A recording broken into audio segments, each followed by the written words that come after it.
പാലക്കാട് ജില്ലയിൽ UDF സർവകാല റെക്കോർഡോടെ വിജയിക്കുമെന്ന് VK Sreekandan MP. ജനങ്ങൾക്കിടയിലുള്ള ഭരണവിരുദ്ധ വികാരവും CPM-ലെ ആഭ്യന്തര കലഹവും വോട്ടിംഗ് ശതമാനത്തിലെ വർധനവും UDF-ന് അനുകൂലമാകുമെന്നും VK ശ്രീകണ്ഠൻ പറഞ്ഞു. പാലക്കാട് ജില്ലയിൽ കേരളത്തിൽ ഏറ്റവും കൂടുതൽ CPM-ൽ വിഭാഗീയത ഉണ്ടായിട്ടുള്ള ഒരു ജില്ലയാണ്.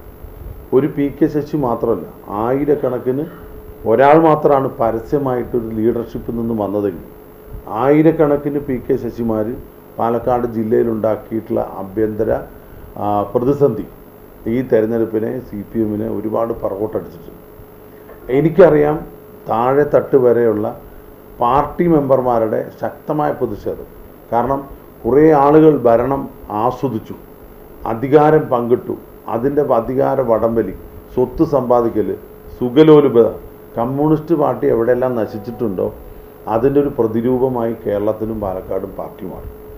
കാരണം അധികാരം തലയ്ക്ക് പിടിച്ച നേതാക്കന്മാർ അണികളെയൊക്കെ എല്ലാ തരത്തിലും ആക്ഷേപിക്കുന്നതും ഒതുക്കുന്നതാണ് കണ്ടത്. ഭീഷണിപ്പെടുത്തുകയാണ്. നിങ്ങളുടെ പെൻഷൻ തരില്ല, നിങ്ങൾക്ക് അരി തരില്ല, നിങ്ങൾക്ക് മണ്ണെണ്ണ കിട്ടില്ല, ഇങ്ങനെ ഭീഷണിപ്പെടുത്തി തോക്കും മുനയിൽ നിർത്തിയിട്ടാണ് വോട്ട് ചോദിക്കുന്നത്. അപ്പോൾ അവരവരുടെ പ്രതിഷേധത്തിലൂടെ വോട്ടിലൂടെ രേഖപ്പെടുത്തുന്നതാണ് ഞങ്ങളുടെ വിശ്വാസം.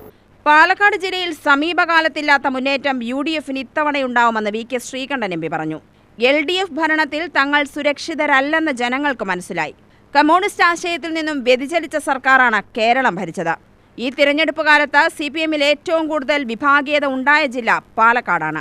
പ്രകടമായി പുറത്തുവരാത്ത ആഭ്യന്തര കലാഹം നെന്മാറയിൽ ഉൾപ്പെടെ ഉണ്ടായി. ഇത് LDF-ന് കനത്ത തിരിച്ചടി നൽകുമെന്നും MP പറഞ്ഞു. രണ്ട് പ്രകടമായി പുറത്തു വരാത്ത നെന്മാറയിലെ പഴയ MLA ഉൾപ്പെടെ നിങ്ങൾക്കറിയാലോ, ആഭ്യന്തര കലഹം എത്രയാ CPM-ൽ ഉണ്ടായിട്ടുള്ളത്. ഈ തെരഞ്ഞെടുപ്പ് കാലം ഒരു കാലത്തും ഇല്ലാത്ത കലാപം LDF-ൽ, എന്നാൽ ഒരു കാലത്തിലും ഇല്ലാത്ത ഐക്യം UDF-ൽ. ഇതാണ് ഒരു വ്യത്യാസം. ഇപ്പോൾ കേരളത്തിലെ ഗവൺമെൻറ്റിനെതിരായിട്ടുള്ള പ്രതിഷേധം, പാലക്കാട്ടെ കമ്മ്യൂണിസ്റ്റ് പാർട്ടിയിലും മാർക്സിസ്റ്റ് പാർട്ടിയിലും ഉണ്ടായിട്ടുള്ള ആഭ്യന്തര കലാപം, വോട്ടിംഗ് ശതമാനത്തിലെ വർധനം, എല്ലാ ആളുകളും ഇവിടെ സാമുദായിക സ്പർദ്ധ ഉണ്ടാകരുത്, ഐക്യം ഉണ്ടാകണമെന്ന് ആഗ്രഹിക്കുന്ന, മതേതരത്വം നിലനിർത്തണമെന്ന് ആഗ്രഹിക്കുന്ന നല്ല വിഭാഗം ജനങ്ങൾ എല്ലാം UDF-ന് അനുകൂലമായിരുന്നു. അതുകൊണ്ട് UDF-ന് സർവകാല റെക്കോർഡ് മുന്നേറ്റം പാലക്കാട് ജില്ലയിലുണ്ട്. UTV news, Palakkad.